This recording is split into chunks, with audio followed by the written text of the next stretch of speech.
Fala pessoal, boas-vindas a mais esta explicação estrutural incrível, trazida diretamente pela Ford College. Olha só, na nossa última conversa sobre modelos de contas na Solana, a gente desbravou todo o esquema de propriedade e permissões, lembram? A gente viu direitinho quem é que tem a chave da porta. Mas, cá entre nós, ter a chave do imóvel não significa que os boletos estão pagos, né? Hoje a gente vai mergulhar de cabeça na economia do armazenamento. Vamos entender na prática como as contas pagam pelo espaço que ocupam, como elas sobrevivem e, no fim das contas, como elas deixam de existir na rede. A nossa agenda de hoje está bem direto ao ponto. Vamos passar rapidinho por 6 etapas. O imobiliário da Solana, os Lamports e a famosa isenção de aluguel. A prática criando uma conta, a inspeção de estado, o fechamento seguro dessa conta e, por fim, as nossas conclusões. Bora lá? Primeira seção: o imobiliário da Solana. Vamos comparar a EVM com a SVM. Para quem vem lá do ecossistema da Ethereum, a mudança de paradigma aqui é simplesmente gigantesca. A gente pode imaginar o estado na EVM como um parque público permanente. Paga-se aquela taxa de gás uma única vez na entrada e pronto, o banco de praça fica lá para sempre. Já na Solana, a história é bem diferente. O estado funciona mais como um gigantesco prédio de apartamentos comerciais. Cada byte de espaço é como se fosse 1 metro quadrado, e quem desenvolve atua como um verdadeiro inquilino. Para manter esse apartamento garantido sem correr o risco de sofrer um despejo, é absolutamente essencial manter um depósito de segurança em dia. É uma dinâmica totalmente viva. Seção 2. Lamport e isenção de aluguel. Vamos entender essa economia de armazenamento? Bom, se o espaço é alugado, como é que esse contrato funciona na prática? O grande segredo aqui atende pelo nome de isenção de aluguel, ou Rent Exemption. Basicamente, trata-se de um saldo mínimo em Lamports, que são os centavos da Solana, exigido para impedir que o sistema haja como um senhorio implacável querendo realizar um despejo. Financiar a conta com esse limite exato é literalmente a única maneira de garantir que os dados continuem vivos na blockchain. E olha, não tem espaço para negociação, tá? Se o saldo ficar abaixo do exigido, significa exclusão imediata pelo sistema, sem choro nem vela. E como a gente descobre qual é esse valor mágico de depósito? É aí que entra a nossa maior aliada, a chamada RPC Get Minimum Balance for Rent Exemption.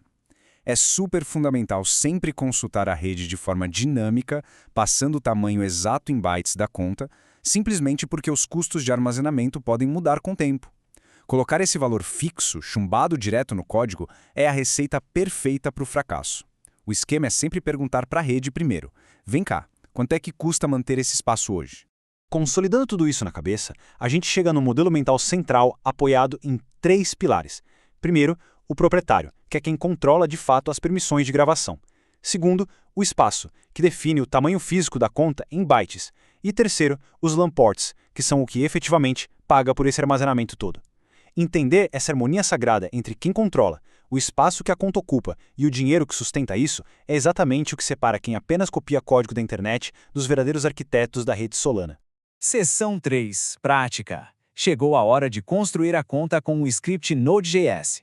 Vamos transformar toda essa teoria num ciclo de vida prático e super ágil de 4 passos. Passo 1, consultar a isenção de aluguel. Passo 2, criar a conta financiando com esse depósito exato. Passo 3, inspecionar a rede para ter certeza de que a instalação deu certo. E passo 4, por fim, fechar a conta e recuperar o nosso dinheiro de volta. É um ciclo limpo, eficiente e, o mais legal de tudo, não deixa lixo na rede.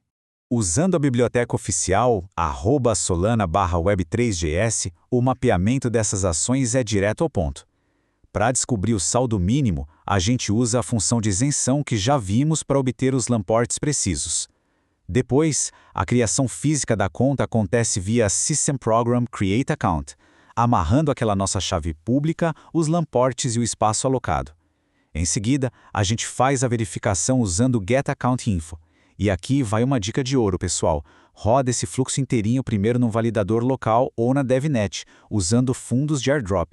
Assim, ninguém gasta fundos reais enquanto está aprendendo os macetes, beleza? Quarta seção, inspecionando o estado. É a nossa hora de verificar o contrato de aluguel. Logo que a nossa transação de criação é confirmada, a gente veste o chapéu de inspetor. Ao rodar o comando getAccountInfo, a matemática tem que fechar perfeitamente. Os Lamports precisam ser maiores ou iguais ao mínimo de isenção de aluguel. O tamanho, que é o data.length, tem que bater cirurgicamente com os bytes que reservamos. E o proprietário, neste nosso cenário inicial, deve ser o System Program. Se qualquer uma dessas verificações falhar, a regra é simples. Aborta a missão e vai olhar os logs do sistema. Mas espera um instante, surge uma dúvida crucial. O que acontece de verdade se esse depósito inicial não for suficiente? Se a conta acabar recebendo menos que o limite de isenção, o relógio começa a correr contra a gente. A rede vai começar a debitar minúsculas fatias desse saldo a cada época, cobrando meio que um aluguel retroativo.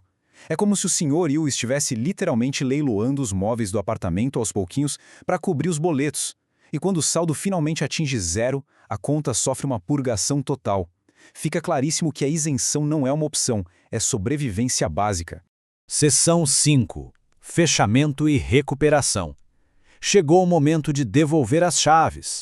Como a gente encerra uma conta efêmera que não precisa mais existir e ainda recupera os nossos recursos? Bom, como a conta possui a própria chave privada neste nosso modelo de exemplo, ela mesma assina uma transferência, enviando os Lamports suados de volta para o criador original. O truque tático de mestre aqui é deixar uma microsobra no valor, algo em torno de 5.000 Lamports, só para pagar a taxa da própria rede para processar essa transação final. E aí, assim que os fundos são drenados, a coleta de lixo da blockchain assume o controle e varre a conta do MABA.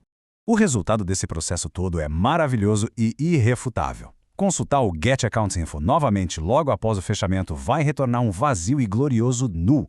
Isso mesmo, o inquilino desocupou o imóvel, o depósito de segurança foi devolvido para a carteira e o espaço foi liberado de volta na rede de uma forma super elegante e totalmente previsível. Seção 6. Conclusões e próximos passos. Nos preparando para as PDAs. Galera, dominar esse exato padrão de financiar de forma isenta e depois drenar os recursos com segurança é um pré-requisito absoluto. Sem entender profundamente como os Lamports são a energia que sustenta a existência dos dados lá dentro, tentar manipular aquelas famosas Programmed Derived Addresses, as nossas tão aguardadas PDAs, vai ser igualzinho a tentar construir um prédio gigantesco sem ter cavado as fundações. Tem que dominar a base. No fim das contas, o domínio de como o Estado funciona é o que dita a segurança e a resiliência das nossas aplicações na Web3. Para aprofundar de verdade esses conhecimentos de engenharia, dá um pulo lá em forge.college. Nós agradecemos imensamente a companhia de todos nesta explicação trazida pela Forge College. E para encerrar de um jeito instigante, deixo aqui uma reflexão provocativa. Se cada byte armazenado tem um custo tangível em Lamports, quanto valor em dinheiro será que está trancado em contratos mortos e esquecidos pela blockchain neste exato milissegundo? Vale a pena pensar. Um grande abraço e até a nossa próxima arquitetura.